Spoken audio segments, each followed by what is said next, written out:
Salut à tous, bienvenue dans cette config du mois d'octobre 2016. Et ce mois-ci, on va se faire un petit PC gaming, mais avec un budget de 500 euros. Alors en effet, aujourd'hui, c'est parfaitement possible d'envisager le jeu vidéo avec un PC à 500 euros. Alors, faudra pas rêver, hein, je dis tout de suite, au niveau de la qualité de l'image, enfin la qualité des jeux, ça ne sera pas exceptionnel. On peut jouer sans problème en Full HD, bien sûr, il ne faut pas espérer la 4K à ce prix-là, mais en Full HD, ça pose pas trop de problèmes, hein, les jeux sont parfaitement jouables, peut-être quelques petites concessions par-ci par-là, et dans les définitions inférieures, aucun problème. Maintenant, il ne faut pas espérer pouvoir jouer au-dessus du Full HD, du moins pas dans de bonnes conditions. Cela n'empêche que jouer pour 500 euros, c'est encore possible. Alors l'avantage d'une configuration gaming à ce prix-là, c'est que certains diront oui, mais pour 500 euros, autant acheter une console de jeu, t'en as pour moins cher, et puis au final, tu fais tourner aussi autant de jeux et tout le bazar. C'est vrai que les consoles ont cet avantage, c'est de ne pas coûter extrêmement cher. Sauf qu'avec votre PC à 500 euros, non seulement vous pourrez faire du jeu vidéo, mais vous pourrez aussi faire tout ce qui va à côté, tout ce que vous ne pouvez pas faire avec une console. Donc on va partir tout de suite sur on va dire les composants. Qu'est-ce que j'ai choisi pour 500 euros? Alors je dis tout de suite, hein, pour 500 euros, bien évidemment, il ne faut pas s'attendre à du super matos. Maintenant, question puissance, question agrément, il faut faire quelques petits compromis. On commence tout de suite avec le processeur. Alors j'ai choisi, ça va peut-être surprendre un petit peu, un Pentium G4400 de chez Intel. Alors le Pentium G4400, c'est un dual-core, comme les Pentium, hein, donc on est sur un vrai processeur dual-core, pas d'hyper-threading, donc seulement 2 cœurs et rien d'autre, ça c'est ce que je tiens à préciser, contrairement justement au Core i3. Dual-core, 3,3 GHz. Ce Pentium, donc le G4400, il est basé sur l'architecture Skylake en 14 nanomètres avec un socket 1151. Donc c'est un Pentium de toute dernière génération, compatible notamment avec la DDR4. On a comme petite information supplémentaire, comme je disais, une fréquence de 3,3 GHz, une consommation de 54 watts, et on a, pour ce qui est de la partie graphique, on a une Intel HD 510, donc qui est un petit IGP, ça permettra éventuellement d'utiliser le PC sans carte graphique. C'est suffisant si vous faites de la bureautique. Bien évidemment, pour faire du jeu vidéo, il faut une carte graphique. 54 watts de consommation, à peu près, c'est des valeurs qui peuvent légèrement varier. 54 watts, c'est vraiment peu, donc c'est un processeur qui consommera peu et qui chauffera également très peu. Donc pas besoin d'un gros système de refroidissement, pas besoin d'une grosse alimentation, mais ça, je pense que j'aborderai un petit peu plus tard. Voilà, donc c'est un processeur qu'on trouve pour moins de 65 euros. On peut même le trouver pour 60 euros, tout dépend où est-ce qu'on va l'acheter. Et c'est vraiment une bonne affaire parce que pour 60 euros, on a un processeur qui déjà est pas trop mal. Petite précision également, on ne peut pas non plus envisager un Core i3 parce que les Core i3 sont beaucoup plus chers, sauf à partir sur de l'occasion. On peut éventuellement partir sur un Core i3 de Haswell, donc d'ancienne génération, c'est éventuellement envisageable. Maintenant, si on veut avoir une compatibilité avec les nouvelles cartes mères, si on veut avoir une compatibilité avec la DDR4 et si on veut un PC qui puisse évoluer, il vaut mieux privilégier un processeur comme ce Pentium qui certes est un processeur bas de gamme. Le premier Core i3, il est à environ 120 euros. Donc si on veut vraiment mettre un Core i3, il faudra dépenser le double quasiment dans le processeur. Mais surtout, on part sur un Pentium G4400 parce qu'il exploite les toutes dernières technologies, les toutes dernières versions c'est la dernière génération de chez Intel. Et donc, on pourra l'upgrader sans aucun problème ensuite avec un Core i3 ou avec un Core i5. Les processeurs AMD, quant à eux, ne sont pas envisageables, étant donné que la gamme de chez AMD va être totalement renouvelée dans quelques mois. Donc actuellement, acheter de l'AMD, c'est une mauvaise idée, c'est clairement une mauvaise idée, parce que ça va changer et ça promet beaucoup de nouveautés dans quelques mois, début 2017 environ. Les processeurs Intel, quant à eux, n'auront pas de grosses mises à jour majeures. Il y a une nouvelle gamme qui va sortir début 2017 également, mais c'est qu'une petite mise à jour. Donc on peut acheter, et je conseille même d'acheter du Intel actuellement, ça ne pose pas de problème, étant donné que AMD n'est pas du tout intéressant pour le moment. Bref, on va continuer ensuite avec la carte mère. Alors pour la carte mère, je suis parti sur une MSI H110M Grenade. Alors H110M Grenade, donc H110 c'est le chipset, le M c'est parce qu'il s'agit d'une carte micro ATX et Grenade il s'agit du modèle. C'est une carte mère qui est assez intéressante, tout d'abord avec son prix, puisqu'on a une carte mère qui vaut un petit peu moins de 75 €. On la trouve pour moins de 75 €. Alors certes, c'est plus cher que le processeur, mais c'est normal. Sur les configurations, on va dire à peu cher, les configurations bas de gamme, généralement, les cartes mères seront plus chères que les processeurs. Pourquoi? Parce que la carte mère, si on veut vraiment, tant qu'à se monter un PC, si on veut vraiment commencer à se monter une machine, autant en profiter. Donc, le problème, c'est que si vous achetez une carte mère, on va dire bas de gamme, parce qu'on trouve des cartes mères à 50 €, ce sont des cartes mères qui sont vraiment pas terribles et que je vous déconseille. Parce que c'est des cartes mères qui, au niveau des fonctionnalités, sont vraiment pas terribles. Au niveau du look, tout ce qui est design et tout le bazar, c'est pas terrible. Au niveau de la qualité, c'est pas terrible non plus. Alors certes, c'est pas cher, mais c'est pas cher, donc ça cache quelque chose. Et c'est des cartes mères que je vous déconseille.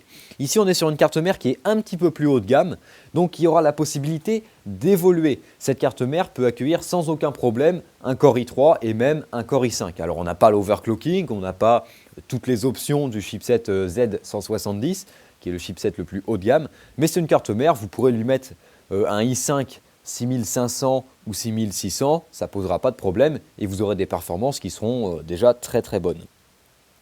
Alors pour ce qui est des fonctionnalités de cette carte mère, déjà on a donc un socket 1151, chipset H110, on a deux slots de DDR4 pour la RAM, on a un port PCI Express 3.0 16X, deux ports PCI Express 3.0 1X, on a 4 ports SATA, donc 4 connecteurs SATA 6 gigabits seconde, de l'USB 3.1, de l'USB 3.0 et même de l'USB type C. On a également un port M2 qui est câblé en SATA et en PCI Express et qui gère le PCI Express jusqu'au 3.0 4X. Alors le port M2, c'est l'un des intérêts de cette carte mère, c'est notamment son port M2. Pour le prix, c'est très intéressant. Alors le port M2, il faudrait que je fasse une vidéo quasiment là-dessus parce que c'est assez complexe. C'est une nouvelle norme qui est arrivée il y a déjà quelques temps, mais qu'on voit de plus en plus se développer et qui, je pense, va prendre de plus en plus de l'ampleur dans les années à venir. Maintenant, le port M2, il peut être câblé soit en SATA, soit en PCI Express. Donc vous l'aurez compris, ce port est notamment fait pour mettre des SSD. Si le SSD est en SATA, il aura les mêmes débits qu'un SSD normal, c'est-à-dire environ 550 mégaoctets par seconde maximum. C'est à peu près le plafond du SATA 6 gigabits seconde. Par contre, si vous y mettez un SSD PCI Express, étant donné que ce port est câblé en 3.0 4X, c'est-à-dire la plus haute norme qui existe actuellement pour le port M2, vous pourrez monter jusqu'à 2200 mégaoctets par seconde.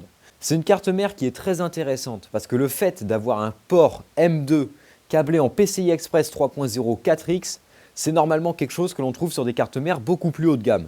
Et ça, c'est une très bonne upgrade pour le futur puisque ça permet, ça ouvre la possibilité d'y mettre un SSD PCI Express, donc un SSD quand même assez haut de gamme, très rapide. Ce serait une très bonne amélioration à faire quand le PC a 1 an ou 2 pour booster un petit peu les performances. On y met un SSD M2 et en PCI Express bien sûr parce que sinon ça a peu d'intérêt. On y met un SSD PCI Express et là déjà on augmente énormément les débits, les performances. Donc ça c'est un des intérêts de cette carte mère. Au niveau du design, on a une carte mère qui est sobre, noir, blanc, petite touche de rouge. On a quelques LED rouges à l'arrière du PCB. Sinon, c'est à peu près tout. On a la technologie DDR4 Boost de chez MSI. Un port PCI Express 16X renforcé et des condensateurs de bonne qualité. Un chipset son. Alors, au niveau du son, c'est assez basique. Il ne faut pas s'attendre à de la haute qualité. On a 3 sorties audio à l'arrière de la carte mère. Ce n'est pas exceptionnel, mais généralement, ça suffit.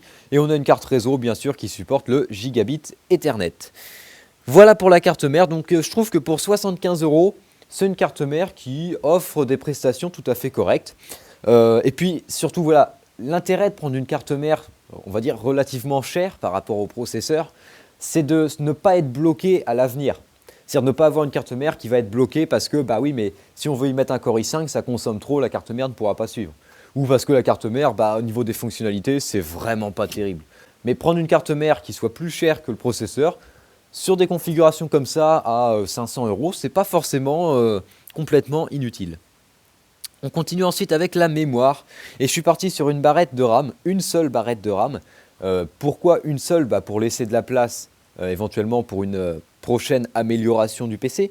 Donc je suis parti sur de la Corsair Vengeance LPX, donc en DDR4, 8 Go. Donc 8 Go de RAM, c'est pas énorme.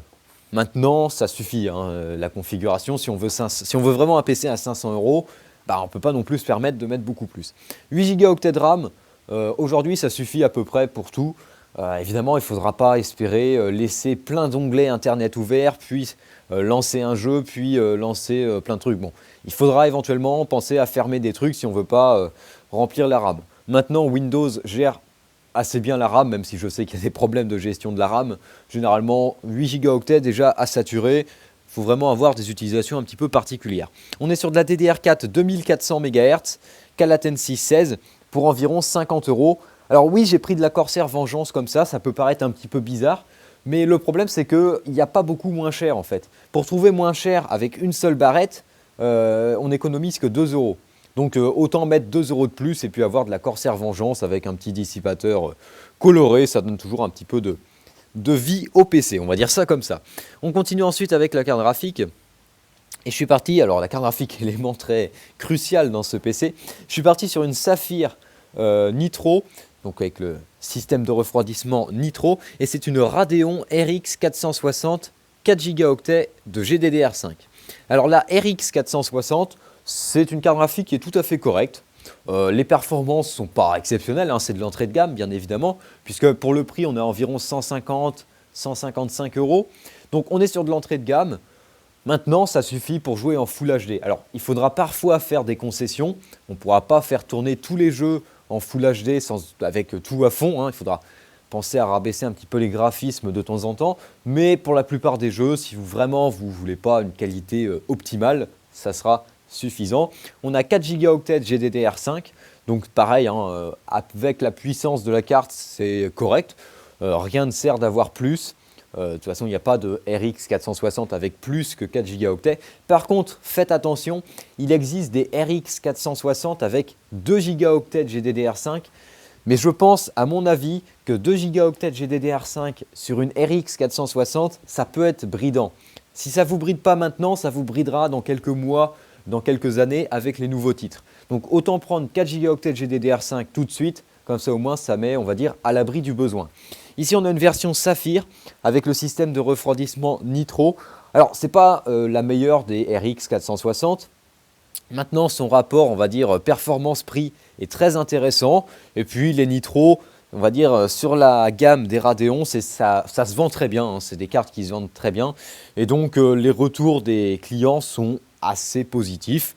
Il y a quelques petits mécontents comme à chaque fois, mais on va dire que dans l'ensemble c'est plutôt bien et c'est des cartes qui sont à la fois pas trop chères, bien finies.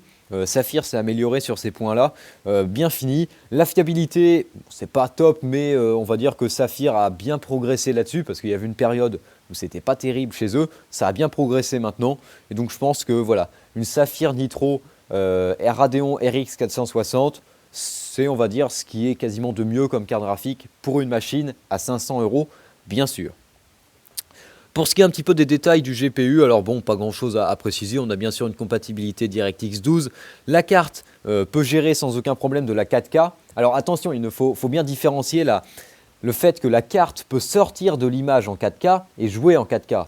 Il y a plein de choses qui peuvent sortir une image 4K. Même le processeur Intel doit pouvoir sortir une image en 4K. Maintenant, de là à jouer en 4K, c'est impossible.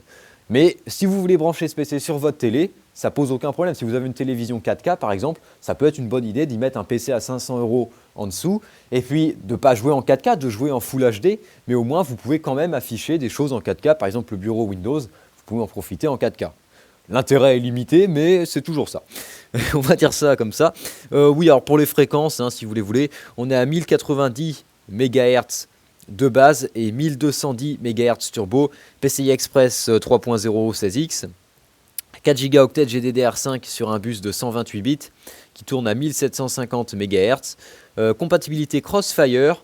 Au niveau des sorties vidéo, on a de l'HDMI, du DVI, du DisplayPort et la carte nécessite un connecteur PCI Express 6 pins pour être alimenté. Voilà pour la carte graphique. On continue ensuite avec le stockage. Alors pour 500 €, faut faire des concessions. Pas de SSD sur cette configuration. On va se contenter d'un disque dur Seagate Barracuda 7200.14 de 1 Teraoctet. Alors le Seagate Barracuda, c'est franchement le disque dur que je vous recommande. Alors un disque dur de 1 Teraoctet, ça fera l'affaire je pense quand même pour pas mal de gens. Bien sûr, si besoin, vous pouvez toujours rajouter du stockage. Alors, c'est un disque dur qui vaut environ 55 €. On a un petit peu moins de 55 €. Pour ce même prix, on trouve des SSD. Le problème, c'est que pour 55 €, on n'a que des SSD de 128 Go. Et 128 Go de stockage uniquement sur un PC gamer, c'est pas envisageable parce que les jeux, déjà un jeu, c'est on va dire entre 20 et 50 Go pièce. Donc si vous en mettez deux, ça y est, le SSD il est plein, vous rajoutez Windows et c'est fini. Donc on est obligé de prendre un disque dur parce qu'un SSD, pour le même prix, un SSD ne serait pas assez grand. Maintenant, si vous avez déjà un disque dur, vous pouvez sans problème acheter un SSD et puis réutiliser un disque dur que vous avez déjà. Des disques durs, je sais qu'on en a quasiment tous qui traînent quelque part, donc ça peut être envisageable de réutiliser un disque dur que l'on a de côté. Par contre, faites attention lorsque vous faites ça, prenez des disques durs qui sont fiables, vérifiez d'abord le disque dur pour savoir s'il n'a pas de problème et s'il pourra tenir dans le PC. Tenir dans le sens où il ne va pas lâcher 2 mois plus tard. C'est pas simplement le brancher, le loger, c'est surtout voir s'il ne va pas planter, s'il ne va pas griller quelques mois, quelques semaines plus tard. Bref, voilà pour le stockage. On continue ensuite donc l'alimentation. Alors, pour un budget, pour un budget de 500 €, on ne va pas partir sur une méga alimentation. Je suis parti sur une Corsair VS 450. C'est une alimentation qui est très vendue parce qu'on a quand même 450 watts. Donc c'est largement suffisant pour le PC. Ça permettra même de mettre éventuellement une carte graphique bien supérieure. Avec 450 watts, on peut sans problème alimenter un Core i5 et une GTX 1070 par exemple. Ça passe. 450 watts, certifié 80+, donc on a un rendement qui est correct. C'est une alimentation qui est tout à fait correcte, on la trouve à environ 43 €. Ça varie entre 45 et 40 €, voire même un petit peu moins des fois. Et franchement, pour un PC à 500 €, je pense que c'est quand même l'une des meilleures options que l'on peut trouver. Et enfin, on va terminer avec le boîtier. Alors le boîtier, c'est toujours la question délicate parce que ça dépend vraiment de vous. Ça dépend si vous voulez un boîtier qui soit plus orienté sur le design. Ça dépend si vous voulez plus un boîtier qui soit orienté sur le silence. Ça dépend si vous voulez vraiment y mettre un prix, on va dire, si vous voulez soit prendre un boîtier bas de gamme en vous disant que vous le changerez peut-être plus tard, ou si vous voulez profiter de l'investissement pour acheter un boîtier que vous garderez pendant un certain temps. Moi, je suis parti sur un Corsair Carbide 88R. C'est un boîtier micro ATX, donc c'est une tour dans laquelle vous pourrez mettre les cartes mères jusqu'au format micro ATX maximum. On a tout ce qu'il faut pour le stockage et tout. On a des emplacements 3,5 pouces. On a deux emplacements 3,5 pouces pour y mettre des disques durs.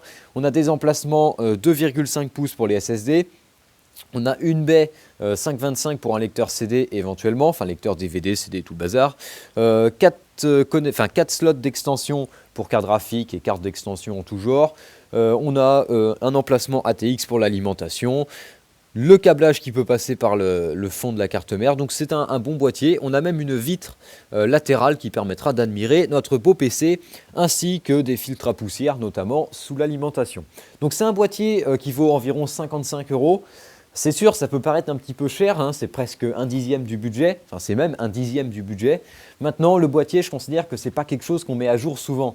Enfin, ça dépend, après, chacun fait ce qu'il veut, mais généralement, quand on a un boîtier, ça évolue pas beaucoup. Donc, soit on se fait plaisir, on change son boîtier régulièrement, soit on achète un boîtier et puis on n'y touche pas pendant parfois 10 ans. Sachant que changer un boîtier, c'est un petit peu compliqué parce qu'il faut tout démonter et tout remonter. Ça se fait, c'est pas un problème. Mais voilà, autant prendre un boîtier qui pourra permettre l'évolution de la config à l'avenir, plutôt que de se dire qu'on va faire des économies et puis après on va se rendre compte que mais le boîtier que j'ai choisi, il valait que 25, il valait que 30 €. Puis malheureusement pour 30 €, on a un boîtier qui est vraiment pas de bonne qualité. Ça commence à se démonter, ça vibre, ça prend la poussière. Enfin, Voilà, c'est pour ça que je préfère mettre un petit peu plus cher dans le boîtier, et au moins c'est un truc qu'on va garder pendant un certain temps et qui ne bouge pas. Voilà. Alors cette configuration, elle est avant tout faite pour être, on va dire, upgradée dans le temps. Ce n'est pas une configuration que l'on va forcément garder. On va comme ça dépenser 500 € d'un seul coup pour se monter, on va dire, la base. Mais c'est un PC, l'intérêt de ce PC, c'est de le faire évoluer. C'est-à-dire qu'on va changer par exemple le processeur, on va y mettre un Core i3 ou un Core i5. On va pouvoir changer et rajouter un SSD par exemple, en mettant un SSD M2 PCI Express, puisque les prix diminuent de plus en plus. Donc ça ne m'étonnerait pas que d'ici quelques mois ou quelques années, les SSD M2 PCI Express soient suffisamment abordables pour qu'on puisse les intégrer dans des machines elles aussi abordables. On peut éventuellement ensuite changer la carte graphique pour y mettre un modèle un petit peu plus haut de gamme, etc. Donc voilà, l'intérêt d'une configuration à 500 €, c'est de se faire une base qu'on pourra ensuite améliorer pour pas trop cher et comme ça profiter, enfin faire évoluer son PC et puis améliorer ses performances, quoi. Par exemple, on peut éventuellement regarder sur le marché de l'occasion. Vous pouvez acheter un Pentium à 65 € maintenant et puis vous dire que dans 6 mois, vous allez regarder sur eBay ou sur Le Bon Coin pour acheter un Core i5 d'occasion pour mettre dans votre PC. On trouve actuellement, hein, maintenant c'est bon, on trouve sans problème d'occasion des Core i3, des Core i5, voire même des Core i7 de 6e génération de Intel d'occasion. Et pour des prix parfois pas trop mal, quoi. Donc c'est ça l'intérêt d'une machine à 500 €, c'est de se faire une base qu'on pourra ensuite évoluer. D'où l'intérêt de prendre on va dire des composants pas forcément trop mauvais, de prendre un boîtier correct, parce que le boîtier, au moins comme ça, on n'aura pas besoin de le changer. Tant qu'à faire, prendre une alimentation qui puisse permettre de faire évoluer un petit peu la config, c'est toujours mieux. Et puis prendre une carte mère qui puisse également avoir des petites fonctionnalités supplémentaires. Je n'ai pas parlé du refroidissement, mais étant donné qu'on a un Pentium 54 watts de TDP, ça chauffe vraiment pas beaucoup. Je pense que quand même, enfin j'espère que quand même le système de refroidissement fourni par Intel est capable de refroidir un Pentium. Donc, normalement, il n'y a aucun problème. Vous pouvez utiliser le Ventirad d'origine. Maintenant, si vraiment c'est un petit peu trop bruyant, vous pouvez acheter pour 15-20 € un système de refroidissement, enfin un Ventirad pour 15-20 €, et puis ça vous mettra tranquille, ça vous foutra la paix, quoi, et puis c'est bon. Voilà, donc c'est tout ce que j'ai à dire. Donc un budget d'un petit peu moins de 500 €. Je vous mets le lien de la config dans la description avec le panier LDLC, comme je fais à chaque fois. Sinon, si vous avez des questions, n'hésitez pas à les poser dans les commentaires. Je pense que j'ai assez parlé pour aujourd'hui. Et sur ce, je vous dis salut à tous et à la prochaine.